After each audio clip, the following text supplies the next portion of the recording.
Welcome to Society, the first French podcast dedicated to professional hair and makeup artists. I'm Valentina, a bridal hair and makeup artist based in the French Alps, specializing in destination weddings across Europe and beyond. Every summer, as you drive to your weddings, I open this mic to accompany you on the road, keeping you inspired between two venues, two trials, two early mornings. I invite inspiring wedding professionals from around the world. We talk about their journey, their expertise, their mindset, and what it truly takes to build a meaningful business that empowers women and elevates our industry. Let's talk the real talk.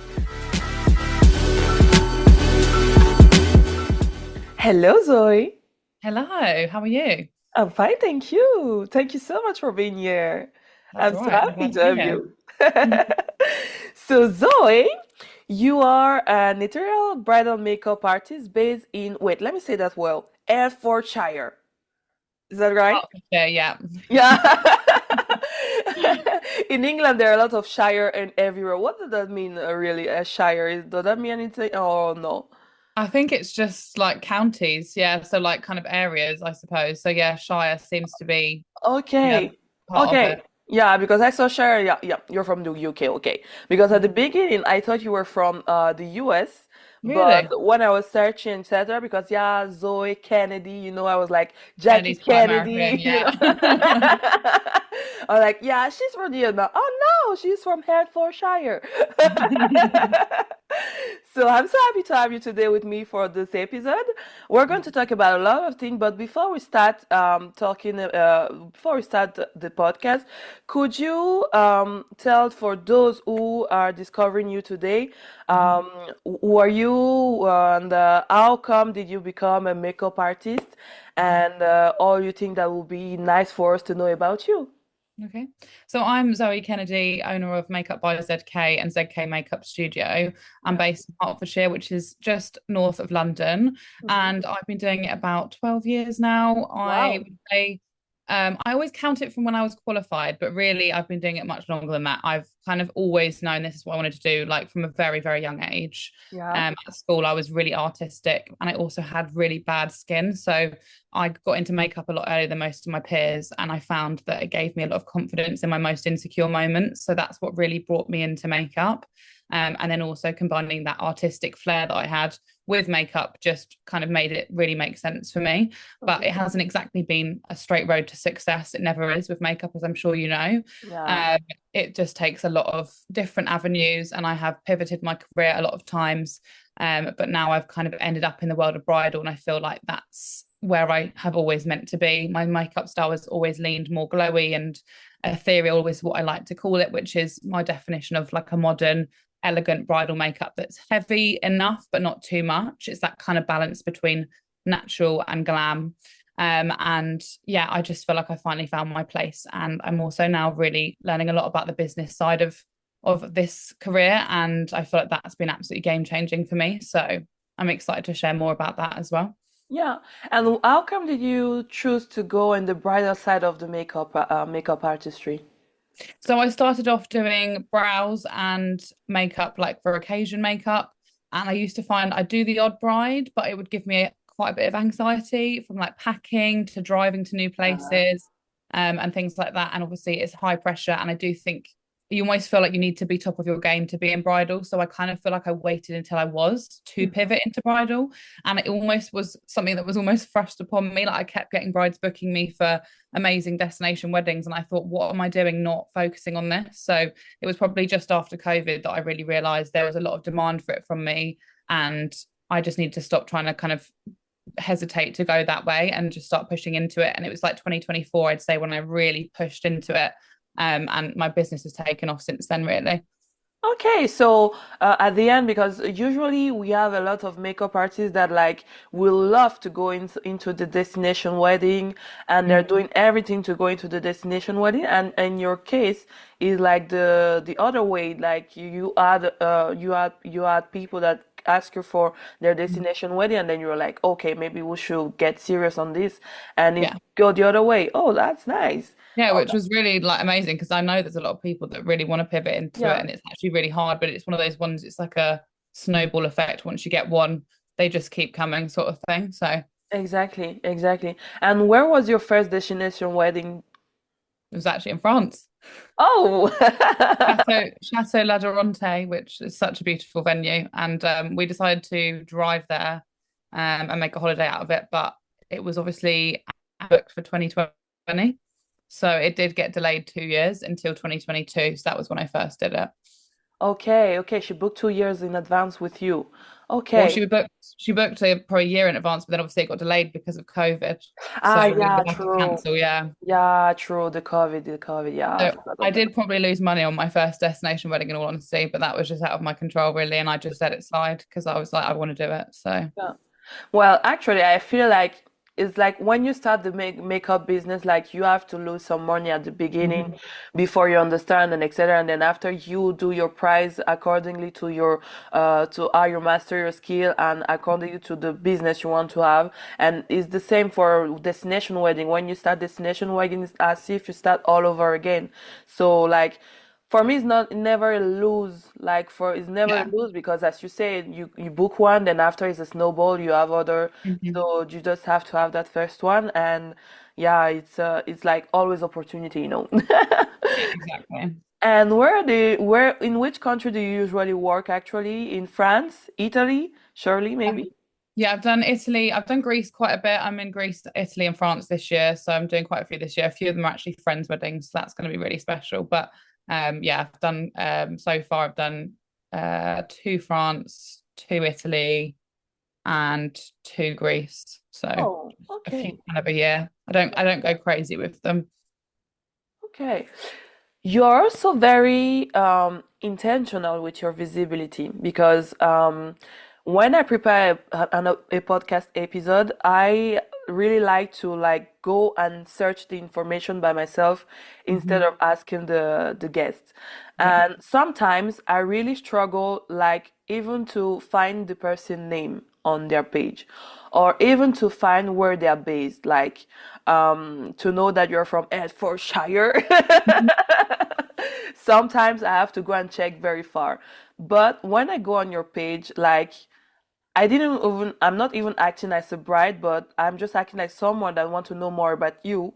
And as I go on your page, I know exactly where you're from, what's your name, um, what do you do, ethereal makeup, and for who you do that, I have all the information in like 5 seconds. Like I don't need to go and search, and you can see that you're really intentional on how you market yourself and how you manage your SEO. And do you think this is a very important point to know? I think yes, but how do you come to have a page that is so simple to scan like in seconds for a bride or someone else? Yeah, I think SEO is super, super important. I think I try and think about it in everything I do when it comes to even just posting. Every single post, I try and have some form of SEO, whether it's on the image, in the caption, or in the hashtags. And then the same with my profile. I've learned a lot from a lot of online academies, some of which we met through. Yeah, And there's loads of other ones as well, but that's one I feel like because like the Level Up Club has given me so much in terms of business knowledge on SEO and stuff, and now it's just ingrained in my brain that yeah, like even when I'm teaching makeup artists, that's the first thing I do before the lesson is I go through their socials just like you have, and I then make notes on things they should tweak to make it more easy to understand who they are, what they do, where they are, because I do think even myself as a bride, I found it when you're looking for vendors, so many of them are really vague. They don't have websites, they don't have prices that is transparent. I think that's actually really important in this day and age, in my personal opinion. yeah, I think just the easier we can make it for brides, the better, especially now that the brides are getting younger and younger, or yeah. not younger, but younger than me. They're getting We're Gen Z. young. We're still young. So like the Gen Z, they don't have the attention span. Like even I'm a millennial and I don't have the attention span to be hunting for information. I want it to be as easy as possible for brides to find out who I am, to even book. Like I think my partner's launching his wedding business at the moment, and I'm trying to encourage him to get a CRM system because I do think it's worthwhile. But I understand that when you're first starting, you don't have the clients. It's a bit scary to be spending a lot of money on those systems, but it makes it so much easier for the brides to book, to sign Yeah. contracts and everything to be in one place. Well, I would say like you gave a good advice to your partner because that was the first thing I did when I started my business, having a CRM system. Like I knew at the beginning, like it's 4 years that I am in the business, but the first investment I made in my business was a CRM system because the earlier you start, the simple it is because more you go without it, then after more you struggle to have Hmm. one later because you're like, oh my God, I have to enter all my client inside the database. But if you start with zero client, then each client you have will already be inside your database, will already Hmm. be inside your CRM system. So that's the best investment. Yeah, at the beginning maybe you don't have a lot of money to invest, but CRM system will be always worth it and Hmm. will be like the investment. The ROE is very fast. Like Hmm. you don't really see it, but it's very fast. The ROI, sorry, is very fast. ROE, a mix of French and English. And I wanted to go on what you said because as a future bride, because you're a future bride, planning your destination here in France. Hmm. I'm also a future bride, and that's why I wanted to have you here on the podcast because we talk about the fact that we struggle with vendors. Like, I feel like now that I'm a bride, that like there are some things that I see that I didn't really pay attention before as a vendor, as myself when I communicate with other vendors. Hmm. But now that I'm in like the two side of the business, like I'm a client and I'm also a vendor, there are a lot of things that I see that are very, very, very you have to improve your nerves, as a bride as a future bride, like the response, like having response to your message and all the stuff, and as we said before, finding information on vendors, the transparency. There's no transparency with cost, and especially in France. I don't know, Yeah. maybe the UK is less, but in France, there's a lot of taboo around pricing, and Hmm. anytime I go and ask for like a quote, there's always like, well, it depends if it's raining and if it's this and if it's that, etc., etc. We should call. It depends if the flower comes out in August or like. I just want a price. Like, give me like Yeah. a starting price. Like, just that's all I'm asking for. And do you feel like being a bride have changed your way to function on your own business, or no? Yeah, I'd say it's definitely helped me streamline everything again, make it as easy as possible because I know how hard it can be. Yeah. But yeah, that's one thing I will say is a lot of the vendors I booked for my wedding in France are not from France, but that's partly because I know them, I trust them, and if I'm honest, price wise, it wasn't massively different to fly people out as it was to have people in France. So I kind of thought it's just easier mainly because I just feel like the ones in the UK just seem to have better systems. Like all of the vendors I have booked in France don't have, I can tell they don't have systems. Like I No. never got a welcome, thank you for booking from any of them really. Whereas like I've got a full information booklet from my videographer, I've got contracts that I haven't had to ask for. And I think no shade to anyone in France. I think everyone's running their business differently. And I think from my observation, I would say a lot of French vendors are still very much operating their businesses through and relying on wedding planners to get their bookings. They don't really tend to do much socials. They don't really have as many systems. And I feel like the UK vendors, they're doing a lot more hard work their end rather than I think it feels like the legwork is on the planners in France. And my planner basically fired me because I was far too type A. She said, you don't need me. But then I'm like, well, I do because I don't have any connections to these vendors. And then what? They don't reply. What? Your wedding planner fired you? Yeah, well, it's basically the venue has someone who can do the planning kind of Yeah. linked with them. And Yeah. I had a call with her to discuss what to do. And she was like, Zoe, you've booked everything except for like two vendors. So I don't think you need my help. I was like, okay, fine. So she basically just gave me some recommendations and I booked the last two. So it was florals and catering that I was struggling with and she just helped me find them. But other than that, I did it all myself. But as I said, it was a lot of connections that I know through the industry. But Yeah.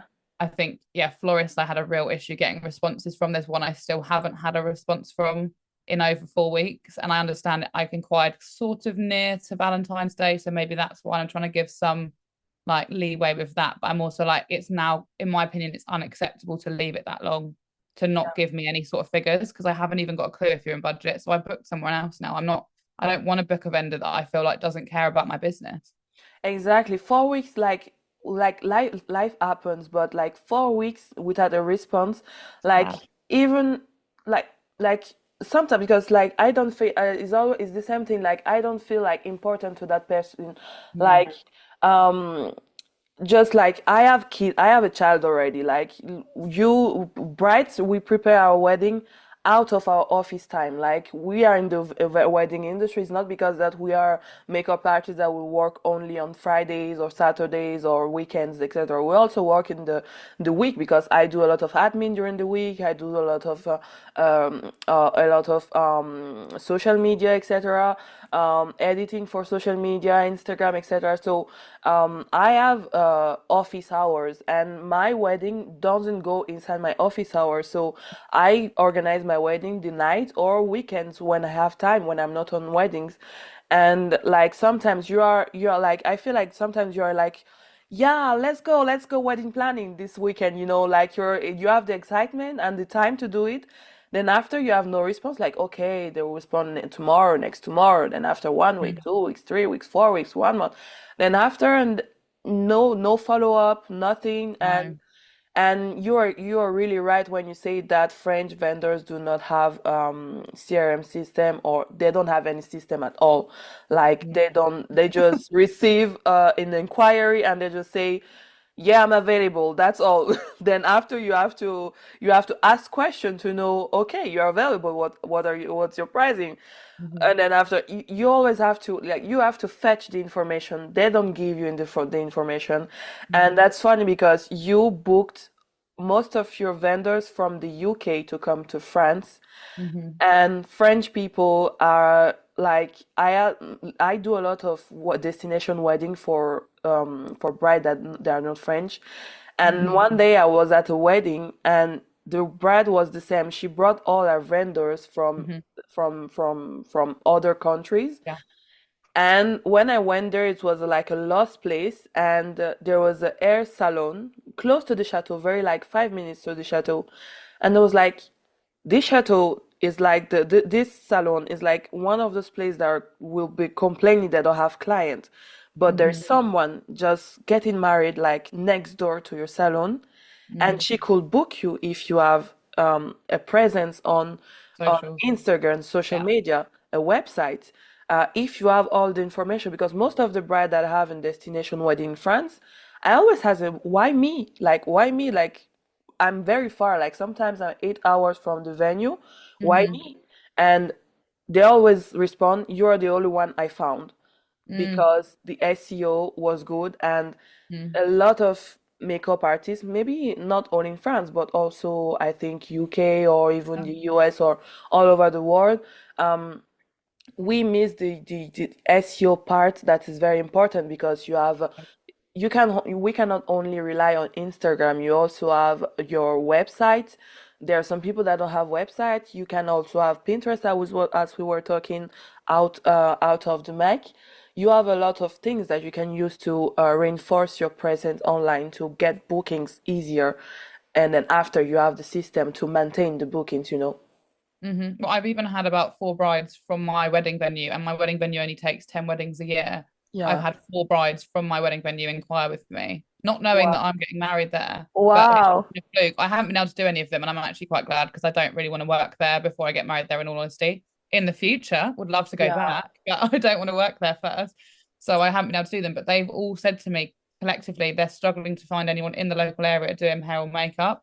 And have I got any recommendations? And I don't know anyone, I can't help, but I mean, I think, yeah, and that's like the Toulouse sort of area.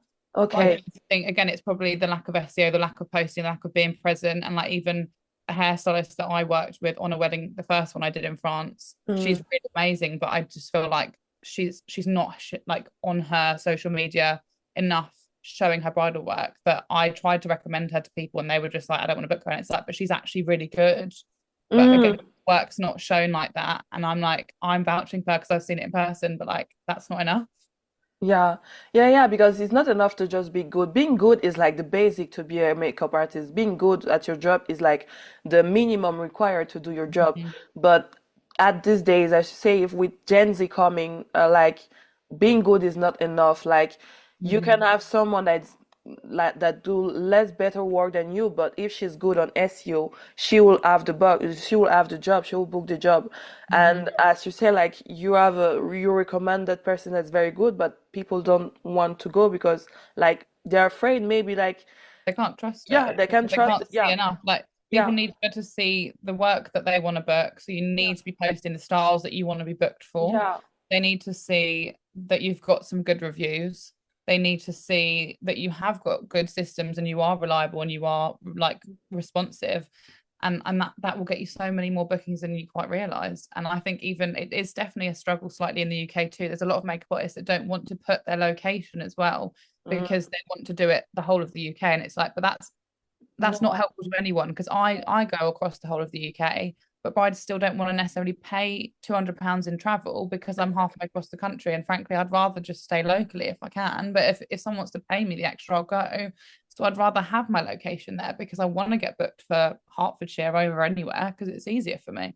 yeah, exactly. Because like at the end, you're just making them wasting their time, and you're also wasting their time because if they contact you and they realize you're the opposite side and they don't have the budget, they didn't plan to take someone so far, Mhm. that's useless. So just put your Mhm. location, put your name, please.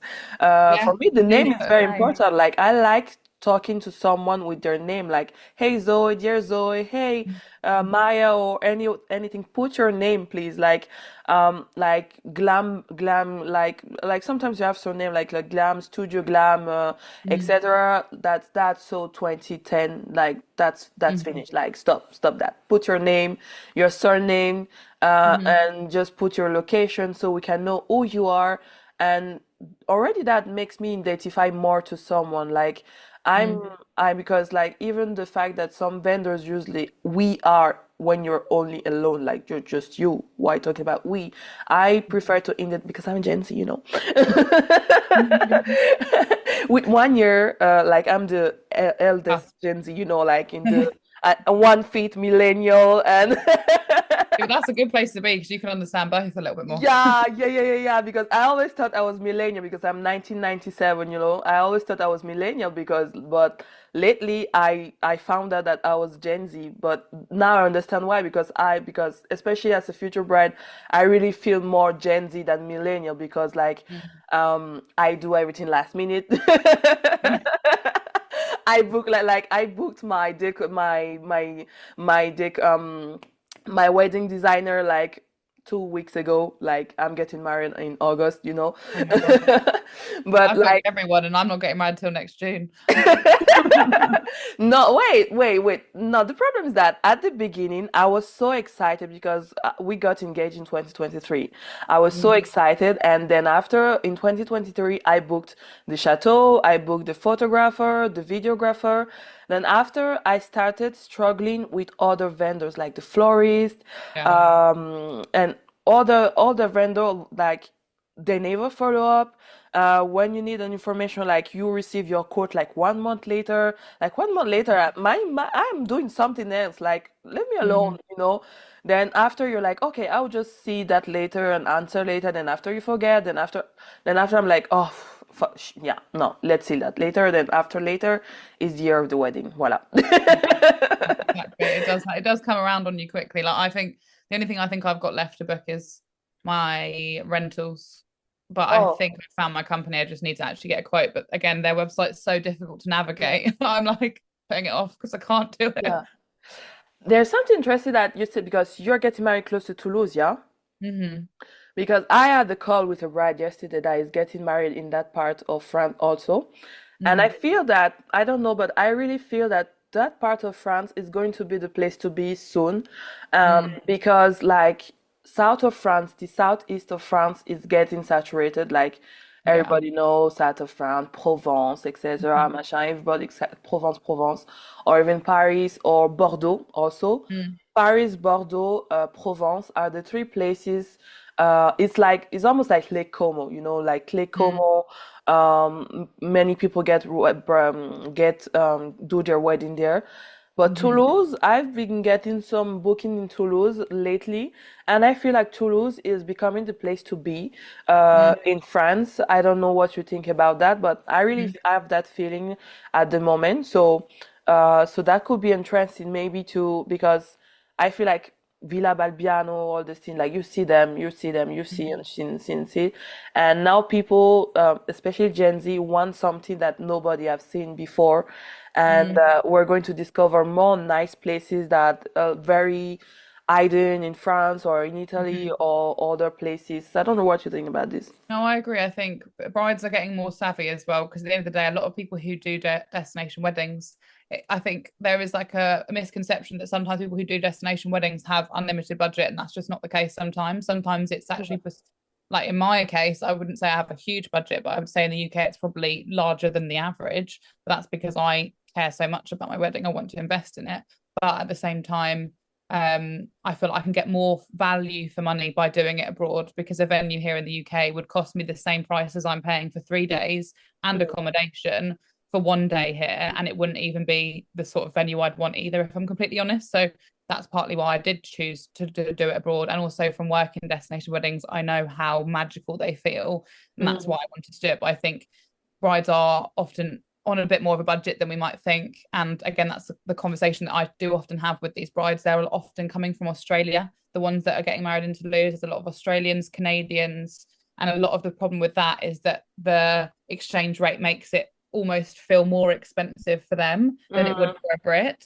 So Yeah. they're a lot more tight budget than like the British are, and the Americans are usually a bit better with budget. But I do think that they're looking for venues that are going to not take up so much of their budget, so they have a bit more budget to spend on vendors. And that was again another reason I chose that area. Was one, I fell in love with the venue, and it was a new venue, so it made it like something I Oh. hadn't really seen before. And it was a better price point because it's newer. I know they're going to be charging a lot more in the future because they're absolutely beautiful, but and again it's that less popular area, so it's a little bit more reasonable. And on top of that, I feel like it's more reasonable for guests to stay. There's a lot less demand for the accommodation, and the pricing is quite, I'd say, very good and competitive. And it's just, it feels like a very untouched part of France. It's not overly touristy, Mm. whereas I think the Dordogne is becoming so known for Yeah, weddings that yeah, that's what yeah. it's about. Yeah, yeah. The amount of inquiries I have for the Dordogne and Bordeaux at that part, like, is crazy because and it's too far, and there are a lot of vendors because the wedding industry in that part is very developed because they have a lot of demand, so they really know that there is a lot of destination wedding. So I rarely book a wedding at that part because there are already a lot of vendor there. Mm. But yeah, that's why I feel the Toulouse part is very untouched. Like, yeah, no much tourists for the moment. And I think we're good for about maybe 5 years, I think, for that Yeah. place before it Yeah, I'm starts like, growing. don't make it trendy, not yet. Wait for my husband. I feel because it's like the same for like Lake Como that now people are going more into Tuscany, more into the Apulia. yeah, the Puglia, Tuscany, Mhm. the unknown side of the Italy space. So they're going more. Bright search more like they search more the private part, the how can you say it? Privatisé. Airbnbs or Yeah, ce je ne sais quoi. Let's just say that. Let's just say je ne sais quoi. So, working across the UK and Europe, do you feel a difference in bridal styles or expectation, or not really? Yeah, definitely. I think again that's a lot of the reason I think I do get booked for destination weddings is Yeah, the styles of makeup range so vastly between countries. yeah, The main thing I'd say I see a slight difference in France is that most of the makeup artists are a lot more on the natural side, but brides are often wanting that kind of little bit more like the soft glam, natural maybe. And that Aussie girl, again, that's a lot of the reason I've had inquiries is the Australians want that Aussie girl makeup. And I feel like the French makeup artists don't quite understand what that means yet. Whereas the British, the style's not that far off Aussie makeup, and especially the sort of ethereal makeup that I do. And then I often found with Greece, they had a lot of issue trying to find artists that were not too full on because they love a lot of heavy eye makeup there and a lot of heavy foundation. mm, Bold colors. So I think they struggle a lot with that. And even just pricing, I think I'm not exactly the cheapest makeup artist in my area, but for destination, I don't charge crazy money because I don't think I'd get booked if I did. But there are some destinations that are like Lake Como, for example, and vendors are charging an absolute fortune because frankly the demand's there and the clientele have the money, so they're charging those crazy prices. And there are some brides who just don't want to pay it, and that's when they do tend to look at flying someone out potentially. Oh yeah, yeah. I feel there's a really a thing with the Aussie makeup. Like I feel like there's something I don't understand in the Aussie because I Kelsey Bain, of course, because Mm-hmm. I think that's where I discover you at the first point. I discover you with Kelsey Bain and after in the Level Up Club. But like I watch Kelsey Bain doing makeup for like one year now, very very attentively, and like I feel I understand the Aussie makeup, but I feel there's just something I don't understand. Like there's Well, very I still feel like there's something that they do, and I can't understand what it is. I don't yeah. know what it is. Or maybe it's just because we are not Aussie that maybe that or that put the Aussie spice on it, you know? But Because I have a master class. I'm also going to a master class in June. hers, So maybe we'll are you going to a master class or no? I'm assisting her. Oh, you're the Yeah. one assisting her. Okay. Okay. I have also asked to do her makeup and she said yes. So we'll see. I'm Okay. hoping that goes Okay. ahead because that would Yeah. be Yeah, yeah, yeah. absolutely amazing and also terrifying. Yeah. Well, but I'll be at the masterclass, so we're going to meet at our masterclass. That's nice. Thing. Good. Okay, so yeah, I'm going to assist the masterclass, but yeah, I really feel there's like maybe a need really at something missing in the Aussie makeup, Mhm. but maybe I'll discover it during Maybe the ask her, masterclass. yeah, but like, what is it that makes it Aussie? Yeah, yeah, yeah, exactly. What? Okay, very nice. Thank you. Well, as I said, I have some signature question that I like to ask I ask to all my guests on the podcast. Um, because this podcast is like business based for hair and makeup artists. Like, well, I like to talk about each one story, how you come to do what you're doing today, etc. And it's also fun to see what like you as a future bride, your vision as a future bride, but also as a makeup artist and a vendor in the wedding industry. But there's something that we all come to it comes to happen during their career. Like we all have some struggles, like failures, struggles, etc. So what do you think will be will is your biggest struggle as an entrepreneur, as a makeup artist, or even as a bride, as you prefer, but your biggest struggle that really make you change your way to work and really made you become someone else in your business. I think imposter syndrome is something I struggle with still, and Yeah. I'm trying to work through. But I've been trying to pivot my career slightly towards a little bit more educational stuff. But I Yeah. always find myself just coming back to doing the brides and stuff, and I still want to do that. But I think it's the imposter syndrome that I struggle with, trying to like showcase myself as an educator, believe in myself as an educator. Yeah. I think, yeah, I'm trying to overcome that by just pushing through it because I know I've educated artists and I've seen amazing results, but I launched like an online platform selling my online masterclass, and I don't think I've had a single sale. So Yeah. that's been kind of one of my biggest flops, I suppose, so far. But I'm determined to keep pushing through and keep promoting it. And again, just trying to push through that imposter syndrome of like it's failed because it hasn't. It's still new, and there's still chance to market it. And I need to take my own advice on that and just keep. Yeah, you've got to like people have got to see something 7 times before they buy. So I need to keep shouting about it. Yeah, people have to see Sarah, like not usually What, say seven? seven or 16 times.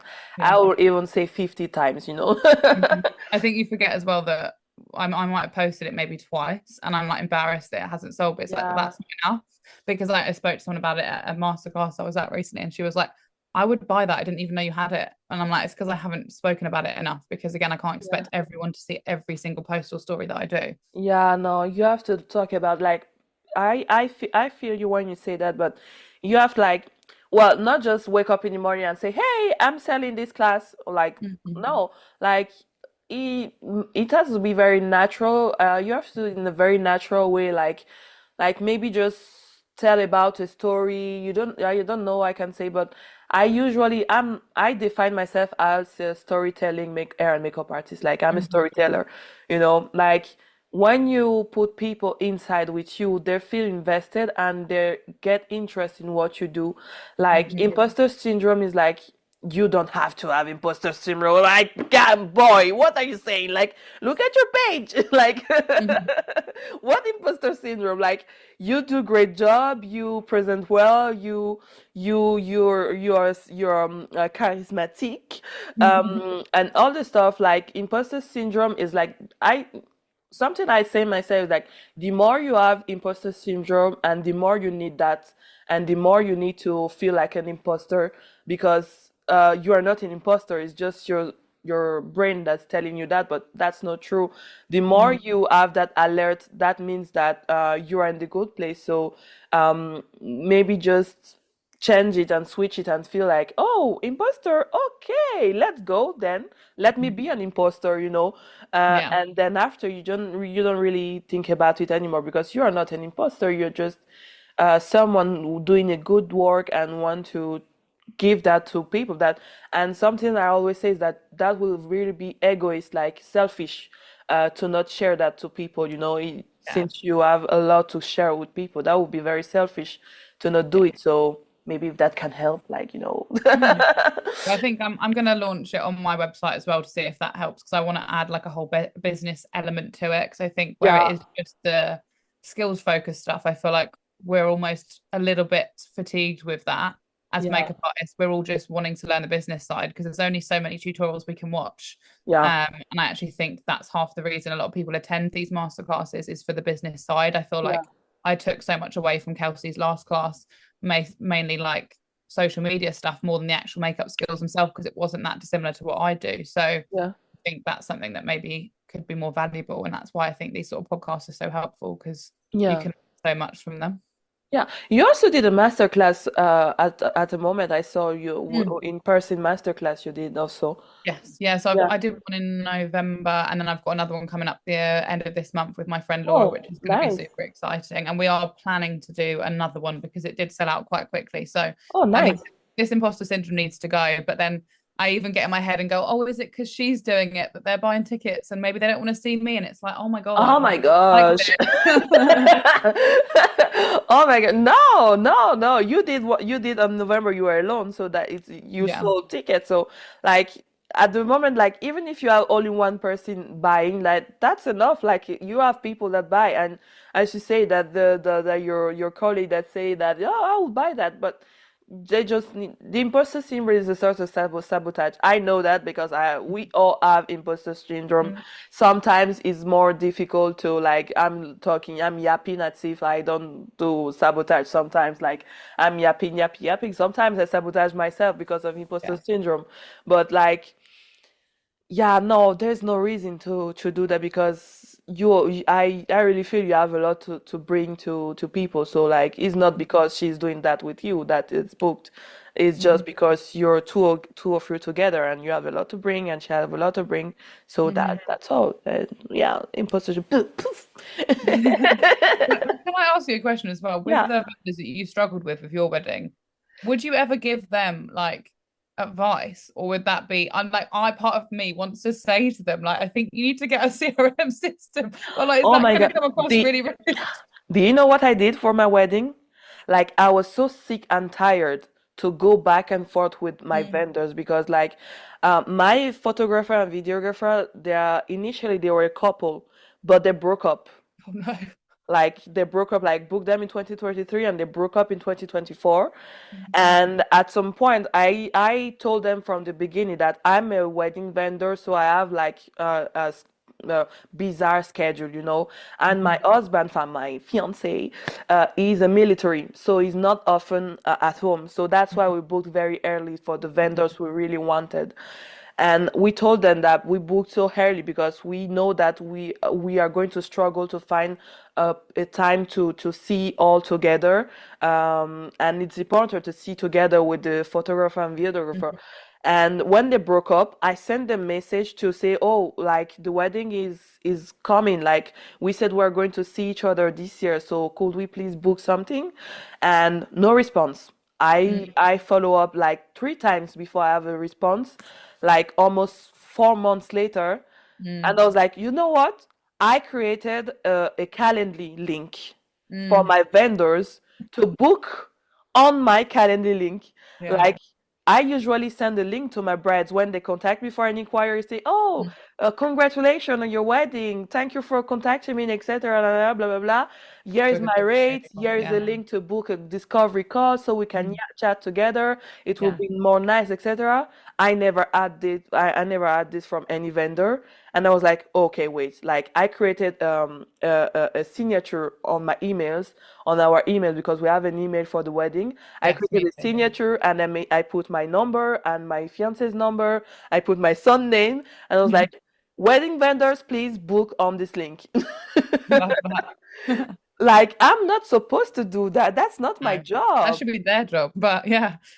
That's not my job. Like even the wedding designer I booked like 2 3 weeks ago, I knew that the problem was going to come at some point. So I just told her, oh, fine. I just said when we booked, like I did as I do to my bride, like I just sent the I just sent the how do you say, the deposit. I Hmm. programmed your next payment at this date on 7th of July and 7th of May and 7th of July. So here is the link to book an appointment so we can discuss. Hmm. I But love I'm that. the bride. That's crazy, I'm honestly. the bride. I think I actually would say the vendors I did book from France, I went based off of obviously one, their work, but actually the responsiveness. So I think I'm hoping I might be okay because Yeah, the chef slash catering I booked, they were just so responsive. That was half the reason I booked, and their menu was the best. They were very much out of my budget, but I pushed yeah, my budget. So I was like, I want someone I can get in touch with. I want yeah, someone whose menu I like. And then the florist again was quite responsive compared to the rest yeah. and really attentive, sent me like a whole PDF of like from my Pinterest board, kind of almost of her ideas from that. And I was like, that is amazing. Like that's what Wow. I'm saying, that level of service can be so game Yeah. changing. France is very, very, very, very late regarding service, providing service, any service, not only in the wedding industry. Like, just like I have two phones normally. This is my personal phone and I have my job phone. Like, it's been 1 month. I'm going back and forth for my phone. Like, Mm-hmm. I took my phone to the place. They say come back in 2 days.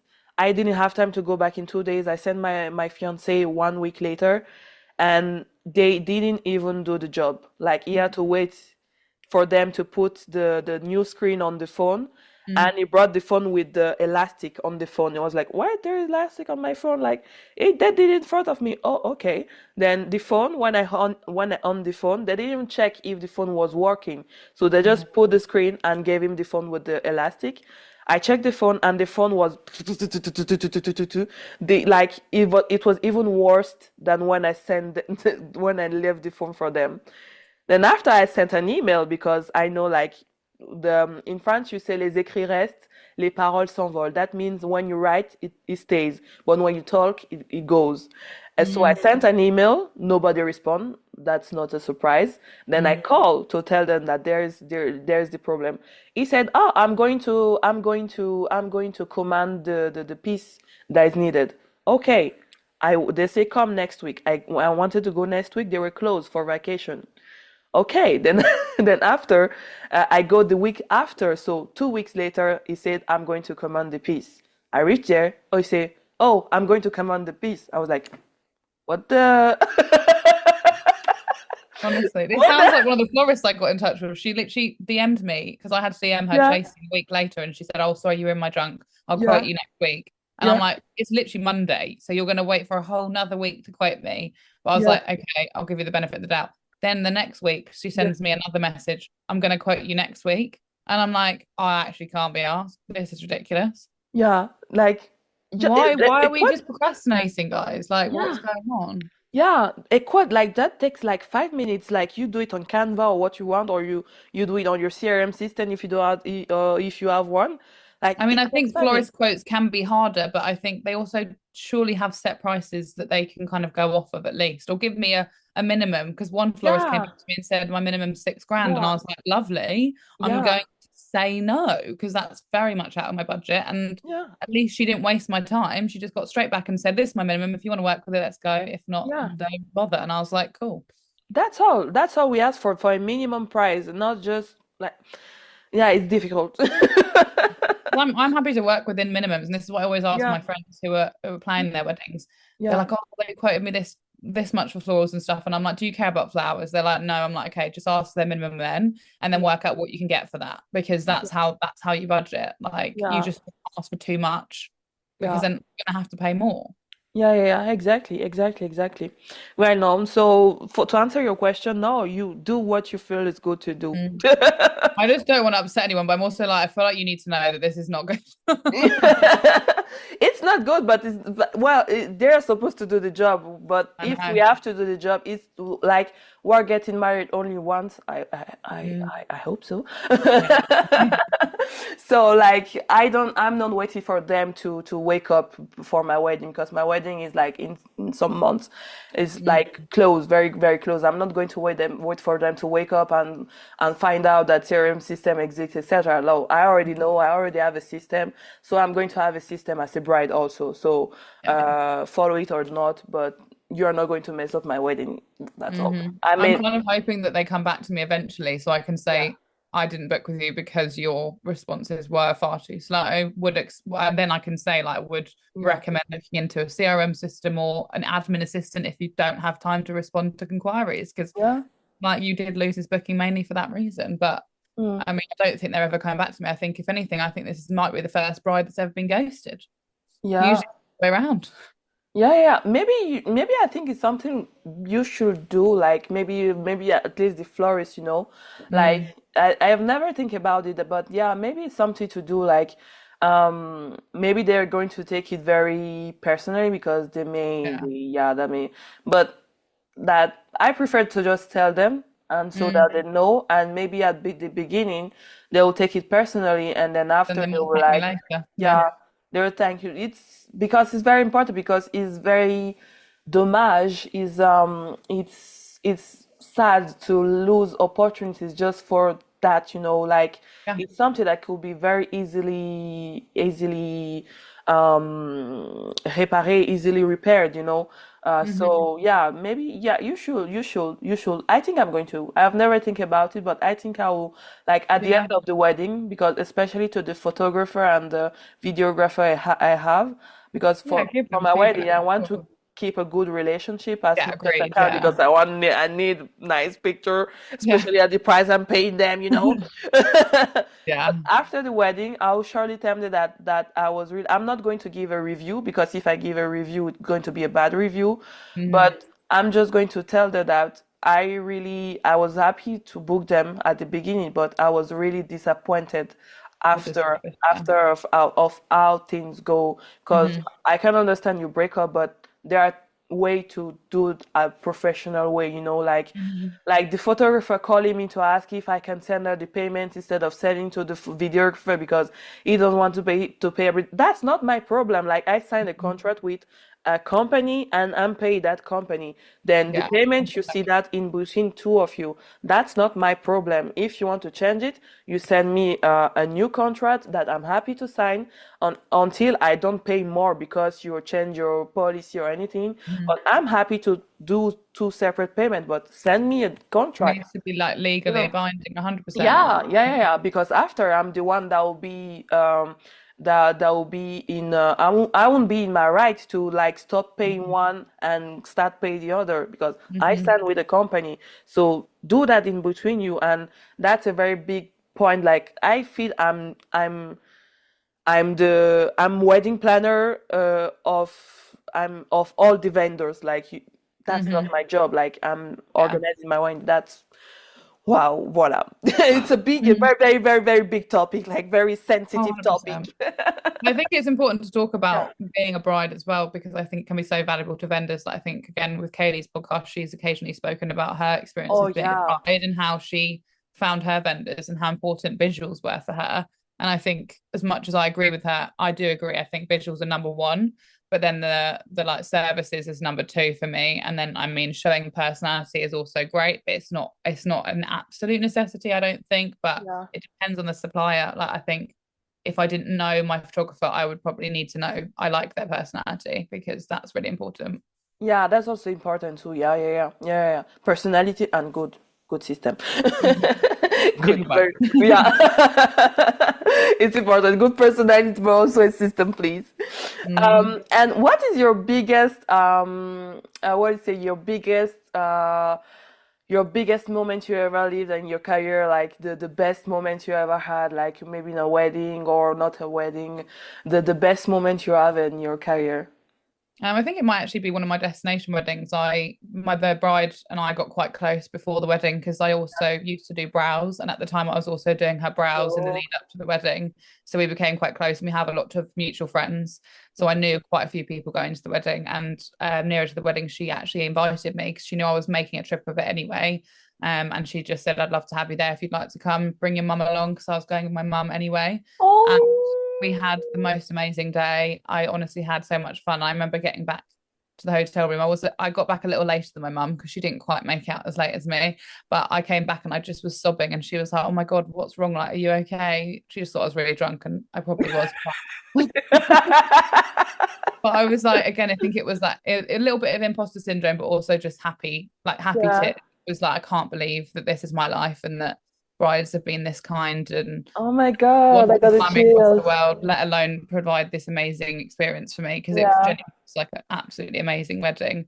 So I think that was definitely a highlight of my career. I absolutely like just felt like so lucky to be in that position and also the position to be able to help kind of give my mum and I some really amazing experiences together because I do often take her with me for my destination weddings. Oh, bring mom at work. Yeah. Oh, oh, so that's so nice. Oh, so you have a really good relationship with your mom, so. Yeah, I mean, I should have really invited her to some of my destination weddings this year, to be fair, but I'm trying to kind of stop making a trip out of them and actually just working from home because otherwise I don't make any money. Oh, that's so cute. Maybe once a year, like let's say Once a once year. or Yeah. twice, yeah. Once or Yeah. twice a year. That's fun. Like so that keeps your mom and daughter moments that very nice. Oh, that's Yeah. very And my nice. my auntie lives in Florence, so if I ever get a Tuscan wedding, I always try and bring my mum so she can go and see her sister. Oh, okay, nice, It's nice. nice. Oh, so you have a place to be in that part, so that can Yeah, help so us. I'd love to do more Tuscan weddings, to be honest, because I have got family there and it's a nice chance to visit them, but also I have somewhere I can stay. But yeah, I think it's a bit like I guess the Bordeaux region for you. It's Mhm. very oversaturated with vendors and there's some really, really great vendors. So I don't get as many opportunities there, I Mm. suppose. Yeah.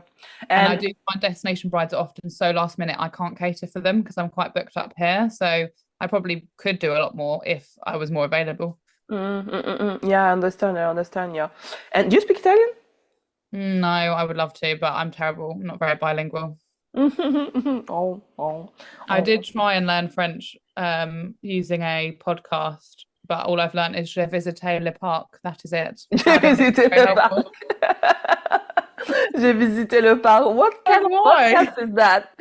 Why has it taught me that? It's so many other things it could have taught me. Like, I don't know, how much is a fork to hire? So how do you say it? Dit en français? I don't know anything else. I think like no, I can't even think of anything. I studied French at school, but very briefly, and then I actually Yeah. chose Spanish for my GCSEs, and I really regret that now because I think French would have been more helpful. Yeah, definitely. Like the Yeah. language to know is English. Well, you already know English, that's good. French and what else? Yeah, English and To be French. fair, I think it's the second most spoken language after Yeah, English, I think I heard, or it might even be the first. But I think yeah. that's like Mexico and Brazil and things like Yeah. that. Yeah, I feel that like when you go to Canada, people speak French. Everywhere in the Yeah. world, there's a lot of French. Like anytime I go on vacation, I always hear French people at my back. Like Yeah. I'm like, oh, they're here too. Like it's almost like Chinese people, you know. Yeah. You go on vacation, you see Chinese and French. Okay, what do you think is the most false idea people have about the makeup industry? I would say like we are still so undervalued in my opinion. Mm, Um, like people just don't see it as there are certain people that do obviously see it as valuable, but I think we really need to work on kind of our perception of our job and its value, and especially its value in the wedding industry. Like again, since planning my wedding, I've realized that I am still cheaper than every single vendor I've had a quote from, which is mm, wild because I think I'm still very important. And I also am not someone who's just started. Like I have been doing this for 12 years. I am probably the most expensive makeup artist in my area, but I'm still cheaper than every single vendor I've inquired with for my wedding in France. It's not even in a super like popular area. So I'm like, there's got to be something here like that we need to be able to change that perception of value, because also my expenses is through the roof. Like I am now full-time doing makeup. I don't do beauty anymore, but my expenses every year are absolutely crazy high, and I do need to charge the price I'm charging to be able to do it full-time. Otherwise I wouldn't be able to make a living. Like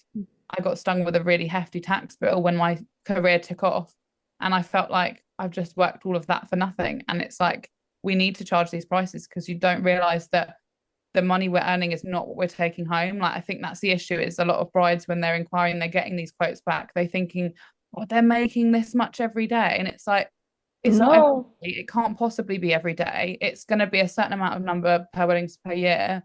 And like for me, I don't want to have to do 80, 90 weddings a year to make a decent living wage. I want to be able to do like 60, and I'm still not there yet. And I want to Yeah. be. And 60 for I feel 60 is a lot because I feel Do in a the lot. UK Yeah. it's like normals do like 60, 100. Like sometimes when I listen to the by Kelly podcast, I'm like people who do like 200 wedding in a year, like are you crazy? I don't know how. Are No. you crazy? Like ow, ow, ow, ow, I ow. think I did like 92 last year, and that was Yeah. enough. Like I could not do that again, and I don't want to. And I want to give my brides a great service, and I feel like you can't always do that, even with a CRM system having that many. So this year I decided to limit it to 80, but again, I'd like to limit it to less eventually. It's Yeah. just getting the pricing to the point where I can afford to. Otherwise, I'm not making enough money, and I'd need Yeah. to take up another job. I don't want to do Yeah. that. Yeah, yeah, yeah. Do you mind if we talk about pricing? If I will talk really, really Yeah. about price, like how much do you charge actually for a brand? Like imagine that I call you for hair and makeup plus a trial. How much do you charge? Will you charge? So I don't do hair, but Sorry, for just yeah, just makeup. makeup. For Yeah, sorry. so for a bride in the UK, I charge £500 for just the bride if it's like a bride only booking, Okay. and that doesn't include a trial. The trial is an additional 225. Okay. Um, that's something that I only offer Monday to Thursdays, and then weekends I do require a minimum of bride and three, and that is 750 plus the trial, which is 225. So it's about 975 including the trial for my like weekend minimum plus travel, but I think about 20 miles is included in that, so it's just about 50p per mile on top of that, so the travel's never that extensive. But as I said, I think in my area I probably am one of the more expensive, but Mm, I have to be. As I said, it's my full-time job and my expenditure's high, my kit's luxury, my skills are pretty decent. I've been doing it for a long time, and I do spend a lot of money on education as well. mm, uh, and yeah, I think when we add up all the hours we actually put into every wedding, it can be well over 8 hours on just one wedding, because we're talking the emails back and forth, sending quotes, doing discovery calls. No one's paying us for those discovery calls. They're often mm, free, mm. and they take 45 minutes sometimes. I don't know how to get people off them. Then you've got the trial. I spend 2 hours on a trial. Then you've got on the day, I spend about an hour per person, an extra hour of touch ups at the end. And some brides even book me for additional touch ups. Then I've got the driving. So I think that's something people need to remember, is when they're pricing, it's not just makeup, it's not just a bride, it's not just a bit of blush and mascara, it's the whole process. And there's so many more hours that are not being paid for if you're not charging enough. Mm-mm. That's really that's the real problem because like even the perception of clients, because most clients would just call like, oh, I just want some natural makeup, nothing over the top, Mm-hmm. or I just want some curls, etc. Because that's the perception that people give, because they just think it's just about curls, or it's Yeah. just about putting on some mascara and foundation. Mm-hmm. But that's not like I feel like is like the day of the wedding is like the most is like the last thing you do for a bride. Like before you have to like at the moment I answer to inquiry, I'm already working for you. For me, I qualify that Mm. at the moment I answer to an inquiry, I'm already working for the bride. Then Yeah. after have to prepare the quote, I have to like you have to chat with the bride before to Yeah. know to get to know her, etc., etc.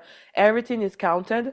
Um, and that's something that hair and makeup artists, because I'm also hairstylist, so Mhm. even hairstylists and even in salon like beautician, hair salon, hairstylist, etc., it's always the same problem. They really charge like what they do because they only value what they do, Mhm. and what people can see. uh, Yeah. they don't put value on the other stuff they do that people don't see, Yeah. and that's the part that really add the price, because most Mm. hair and makeup artists also, I feel, because I had the question lately on TikTok, because I'm trying to grow on TikTok, like Yeah, we love that TikTok. because we did not talk about, but TikTok is also important, especially for Gen Z. So I'm trying Mm. to grow on TikTok actually, and I found a bride that was asking what is the difference between a bridal makeup a bridal hair and makeup and a guest hair and makeup. What's the Mhm. difference of price? And I know that this question, a lot of hair and makeup artists do not know how to answer. They're just I like, agree. I think that's actually part of the issue as well, is yeah, hair and makeup artists need educating on why they're charging more, because some of them yeah, actually don't know, and some of them exactly. are just charging more because they've been told to. And I think we need to educate them on why, because I keep Yeah, seeing the wrong answers as well, and it really frustrates me because yeah, this is not being taken seriously, and this is why yeah, people are questioning that value. Is that yeah, saying, "Oh, we're using more expensive stuff and it's going to last longer," and it's like, yeah, no, that's every makeup application should be lasting as long as yeah, possible. I don't use different products. I don't. I yeah, have luxury kit because I do bridal, but I'm not going to not use those products on other people or the bridesmaids, yeah, not the bride. But what I am going to do is communicate with that bride ahead of time and yeah, give some hand holding, frankly, because it's the first time she's got married, and put in a lot of hours unseen, as you've said, and that's exactly. charging for it. It's not just the products, because again, No, we're going to have to use those on everyone anyway. It doesn't like, and I just think that's where I think the translation gets yeah, lost. Don't take us seriously as yeah, like I understand it from the bride's perspective, as like I've just come to you for an occasion makeup and it was like 85 quid in your salon. So why the hell am I paying £500? Like exactly. it. But at the same time, there is so like a hugely different service. You're asking me to reserve it in my Yeah, calendar for a year ahead. I can't take any other bookings that day. There's so yeah, many the reasons, and I think that's one thing hair and makeup artists could work on, is understanding that better. And also exactly. the ones who are charging too little, they need to understand that better, because I do Yeah, understand when you start, you need to charge less to be able to get yeah, people through the door. But I think you're almost better off doing model days, yeah, working for free, rather than devaluing the entire industry by going so low that it's almost not worth working. Like yeah, there's someone who keeps posting on my local Facebook page £50 makeup for weddings. And I'm like, can you just, I'm like, it's every single 2 weeks that she posts, and it makes me so angry. yeah, yeah, yeah, no, no, no. Yeah, that's a huge, huge, huge, huge, huge problem, because there's a lack of education, and Hmm. that's where the thing going to change, like, because at the moment the hair and makeup artists are more educated, the less there's going to be this miscommunication between clients and hair and makeup artists. And when I explained to the bride, she really appreciated and really understand, because she was saying Hmm. why, because sometimes there are some brides that are fake. They're fake, saying they're guests, and then you I know, discover I've been they're, there. Hmm. yeah, they're fake. Like I told her that if you come to me and say you're a guest, I won't book you, because if I book you, I'm not going to do my objective, my money that day. So I don't book only guests. I book only brides, but I can Hmm. book a bride alone, but I can never book a guest alone. Like I Yeah, prefer not taking that booking, because yeah, you are going to take a place of a bride. So hmm, for the guests, I'll tell them come back 1 month later, because yeah. one No, month I'm I the don't, yeah, same. Yeah. that's what I say. So if you can explain this to people, how do you expect them to pay you when they ask you? Then you're like, oh well, like, taxes. Yeah. You have to Hmm. pay taxes, because that's also the answer. You have to pay taxes. I have good products. Like, Unfortunately, you have good products. Yeah. Like, No, like, I think it's so important. And I yeah, think, yeah, I think that's the thing. I'm even trying to occasionally document the back end of things of yeah, showing all the like off the slow season. Like I'm in slow season, but I don't feel like I've had loads of time off because yeah, I'm not getting weddings at the moment because I'm doing my trials, I'm doing my discovery calls, I'm doing emails. Like January was nuts for inquiries. So I was spending every single day trying to keep on top of my emails. On top of that, I've been doing content days, learning like there's all these things. They do need to be factored in. That time spent yeah, like honing that craft does need to be considered in your wages because otherwise you are exactly, just constantly working for free. exactly. And I think every other product, like this, for example, this mascara, they pay for marketing and Yeah, they pay for those photo shoots, and all of that comes into consideration when they're pricing this product. It yeah, shouldn't be any different for a service. We've got yeah. to consider all of those things and elements that come into running a business. Yeah, exactly, exactly. That's a very nice topic. Like, very it's important for people. Oh, why didn't we talk about this from the beginning?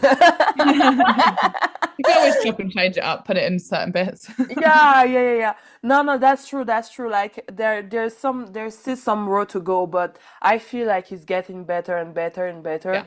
And I'm happy about that because having people like Kelly that with her podcast that she talk about all these things, having people like Kelsey, having Mm, people like you, the more hair and makeup artists are going to talk about this. That's the reason why I created my podcast because I always had the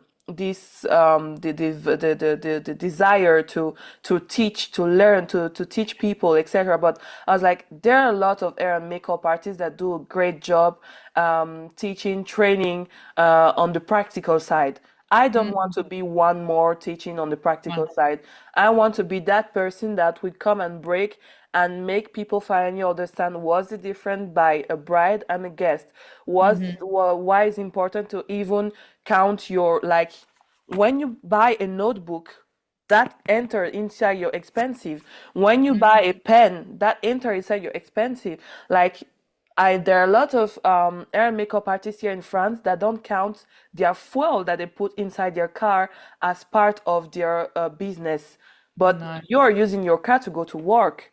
Well, it's So not even that. It's also the wear and tear on the car. It's also the lease. yeah, If you're paying a lease or a exactly. monthly payment, it's your The insurance. insurance, everything. It's the mileage that you're putting on it. Like I'm Your actually struggling at the moment. My lease is about yeah, to run out, and I've gone well over my mileage yeah, because I've been doing so many miles. I'm going to yeah, have to pay thousands to the lease yeah, company because I've gone over, and now I need to get a new car. And I'm like, I need to buy something I can run into the exactly, ground because leasing doesn't make sense if I'm going to have to pay this premium every time I go over my mileage, and I exactly, don't want to limit my mileage. So it's like all exactly. these things.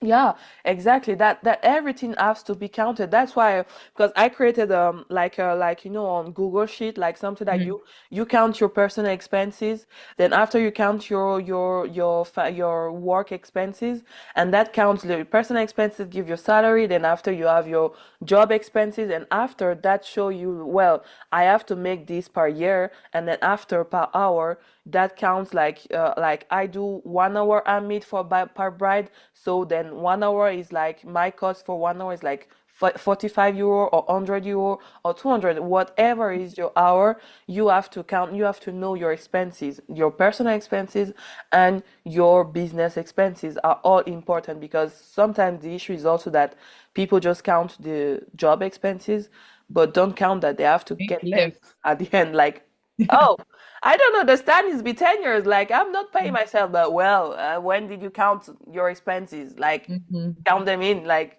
then after you get paid. So, Mhm. yeah, there's so much to take in mind when you're doing your prices.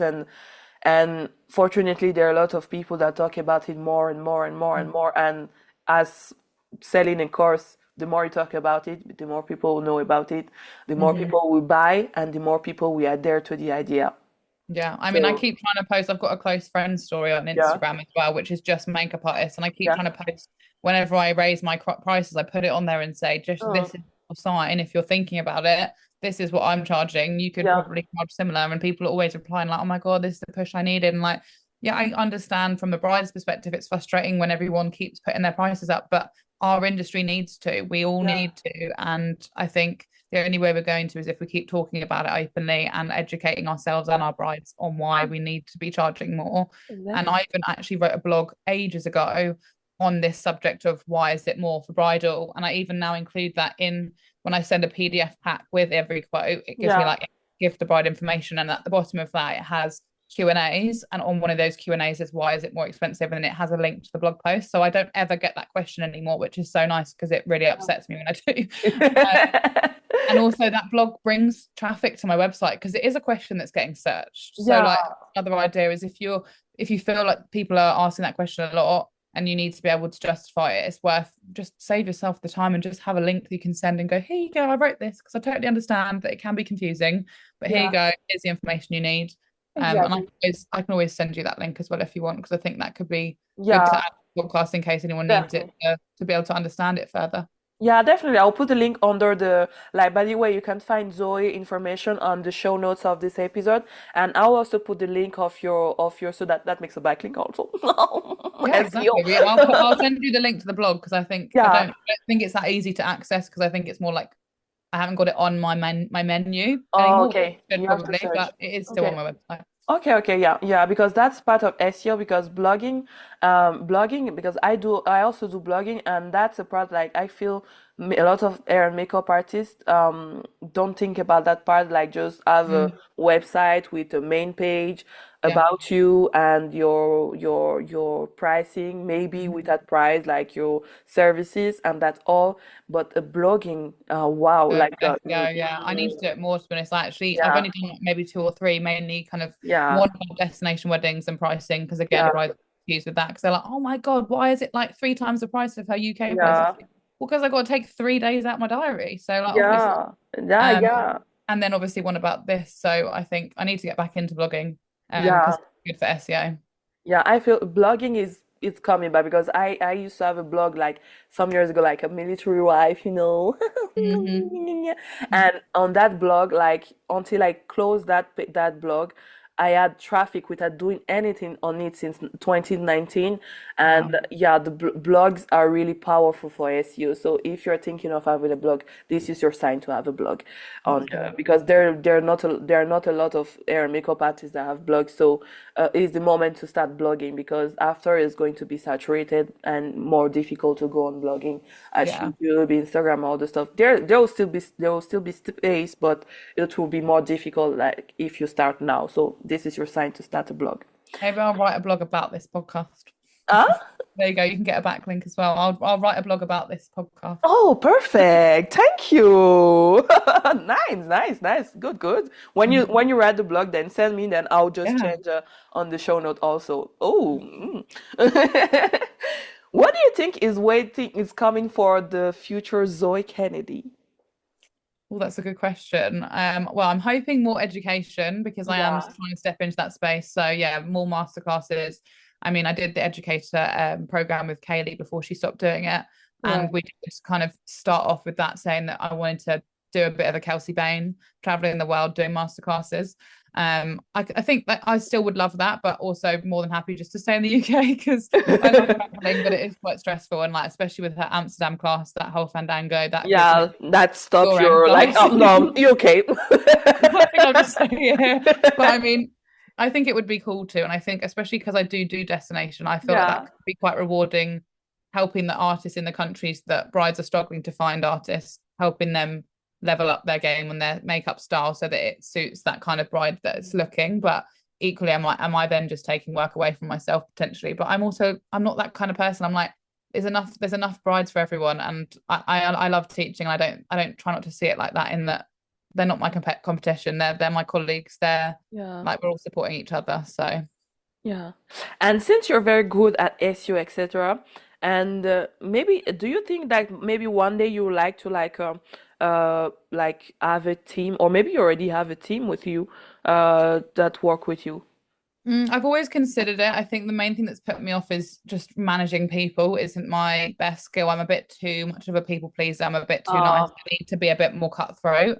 And also for me, like I've built up such a name for myself that my fear of like letting go of the control a little bit is hard because I feel like I work extremely hard and I'm not sure I know that many people who are willing to put in as many hours as I am. So I feel like it would be really hard to like, I don't know, I would be scared to lose that reputation if I was to introduce other people. But saying that, I do have a salon, and my salon has girls that work under my name in some way. So I do technically have a team, just not necessarily a bridal team. So I think Yeah, that for me is a bit too scary for yeah. now. I wouldn't say I'd write it off. But Yeah. yeah.